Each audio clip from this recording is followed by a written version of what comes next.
ഇത്തവണത്തെ നിയമസഭാ തെരഞ്ഞെടുപ്പ് കൊല്ലത്തെ ഇടതുമുന്നണിയെ സംബന്ധിച്ച ജീവൻ മരണ പോരാട്ടമാണ്. തദ്ദേശ തെരഞ്ഞെടുപ്പിൽ കാൽനൂറ്റാണ്ടായി ഭരണമുണ്ടായിരുന്ന കോർപ്പറേഷൻ കൈവിട്ടുപോയി. ജില്ലയിലെ ശക്തി കേന്ദ്രങ്ങൾ അടക്കമുള്ള തോൽവികൾ പരിശോധിക്കുമ്പോൾ CPM ജില്ലാ കമ്മിറ്റിയിൽ ഉൾപ്പെടെ വ്യക്തിഹത്യയും തർക്കങ്ങളുമാണ്. വരുന്ന തെരഞ്ഞെടുപ്പിനെ എങ്ങനെ നേരിടുമെന്ന ആശങ്കയോടെയാണ് ജില്ലയിലെ ഇടതുമുന്നണി തയ്യാറെടുപ്പുകൾ നടത്തുന്നത്. തദ്ദേശ തെരഞ്ഞെടുപ്പ് ഫലം വന്നപ്പോൾ കൊല്ലത്തെ ഇടതുമുന്നണിക്കുണ്ടായ ക്ഷീണം ചെറുതല്ല. CPM മുന്നോട്ട് വച്ച മേയർ, ഡെപ്യൂട്ടി മേയർ സ്ഥാനാർത്ഥികൾക്ക് ദയനീയ തോൽവി. CPIയുടെ മുൻ മേയർ ഹണി ബെഞ്ചമിനും തോറ്റു. ജില്ലയിലെ സമുന്നതരായ നേതാക്കളുടെ തോൽവി മുന്നണിയെ നാണം കെടുത്തി. 25 വർഷക്കാലത്തെ കോർപ്പറേഷൻ ഭരണം കൈവിട്ടുപോയി. പഞ്ചായത്തുകളിലും മുനിസിപ്പാലിറ്റികളിലുമടക്കം പ്രതീക്ഷിച്ച പോലെ മുന്നേറാനായില്ല. ഇടതുകോട്ടയെന്ന് വിശേഷിപ്പിച്ചിരുന്ന കടയ്ക്കൽ പഞ്ചായത്തിൽ BJP അക്കൗണ്ട് തുറന്നതും വലിയ തിരിച്ചടിയായി.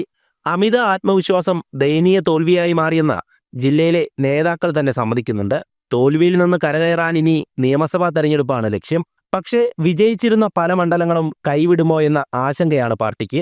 ജില്ലയിലെ CPIയുടെ അവസ്ഥയാകട്ടെ ദയനീയം. സ്ഥാനാർത്ഥി നിർണയത്തിൽ മുന്നണിക്കുള്ളിൽ തർക്കങ്ങളുണ്ടാകാനും സാധ്യതയുണ്ട്.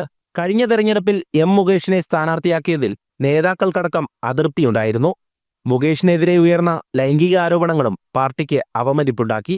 അതുകൊണ്ടുതന്നെ മുകേഷിനെ മത്സരരംഗത്തേക്ക് വീണ്ടും ഇറക്കാൻ സാധ്യതയില്ല.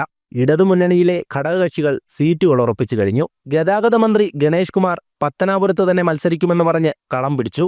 കുന്നത്തൂർ സീറ്റ് RSP എല്ലിന് നൽകാനുള്ള സാധ്യതയുണ്ടെങ്കിലും സീറ്റ് തിരിച്ചുപിടിക്കുവാനുള്ള ശ്രമവും നടക്കുന്നുണ്ട്. പുനലൂർ, ചടയമംഗലം, ചാത്തന്നൂർ, കരുനാഗപ്പള്ളി സീറ്റുകളാണ് CPIക്ക് നൽകുക. വിജയസാധ്യതയുള്ള പുതുമുഖങ്ങളെ മുന്നോട്ട് വയ്ക്കാൻ CPMും തയ്യാറെടുക്കുന്നു. കഴിഞ്ഞ ദിവസം ചേർന്ന CPM ജില്ലാ കമ്മിറ്റി യോഗത്തിൽ നടന്നത് നാടകീയ രംഗങ്ങളാണ്. ജില്ലാ സെക്രട്ടേറിയറ്റ് അംഗം VK അനിരുദ്ധനെ തദ്ദേശ തെരഞ്ഞെടുപ്പിൽ മേയർ സ്ഥാനാർത്ഥിയാക്കിയത് തിരിച്ചടിയായെന്ന് വിലയിരുത്തിയതോടെ അനിരുദ്ധൻ യോഗത്തിൽ നിന്ന് ഇറങ്ങിപ്പോയി. സംസ്ഥാന സെക്രട്ടറി MV ഗോവിന്ദൻ പങ്കെടുത്ത യോഗത്തിലാണ് തർക്കമുണ്ടായത്. തന്നെ വ്യക്തിഹത്യ നടത്തിയെന്നാരോപിച്ചാണ് അനിരുദ്ധൻ പുറത്തുപോയത്. തർക്കങ്ങൾ നേതാക്കൾക്കിടയിൽ തന്നെ രൂക്ഷമാണ്. ഈ സാഹചര്യത്തിലാണ് നിയമസഭാ തെരഞ്ഞെടുപ്പിനെ കൂടെ നേരിടാനുള്ള പാർട്ടിയുടെ തയ്യാറെടുപ്പ്. ഭരണവിരുദ്ധ വികാരവും നിലവിലെ തർക്കങ്ങളും നിയമസഭാ തെരഞ്ഞെടുപ്പിൽ പ്രതിഫലിക്കുമോ എന്ന ആശങ്കയും നേതാക്കൾക്കുണ്ട്. ജനം, കൊല്ലം.